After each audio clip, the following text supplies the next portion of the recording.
એમ છો બધા? રાધે રાધે, જય માતાજી। આજે સવારમાં તો ચા નાસ્તામાં ગાંઠિયા હતા, કારણ કે આજે મહેમાન આવ્યા હતા તો પપ્પા ગાંઠિયા લઈ આવ્યા હતા, કારણ કે ભાઈ ભાભીને હમણાં વયું જવાનું હતું તો એ થોડીક વાર વિરાંશને રમાડ્યો, પછી લોકો ગયા એમ બપોરે જમવા બેઠા। જમીને મારે કાન વિંધાવા જવું હતું તો હું કાન વિંધાવા ગઈ ને એક છોકરી તો બહુ રોતી હતી, એને બીક લાગતી હતી તો પછી એને જોઈને તો મને બીક લાગી ગઈ કે હવે મારું શું થાય।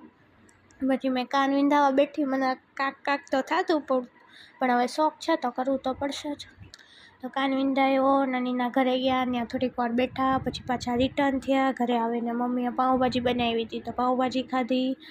પપ્પા લેપટોપમાં પેનડ્રાઈવ ચડાવીને બેઠા હતા, જૂના ફોટા જોતા હતા તો થોડીક વાર એ જોયા। પછી મારે એક નેલ આર્ટનો ઓર્ડર હતો, એ પૂરો કરવાનો હતો તો એ કરવા બેઠી થોડીક વાર।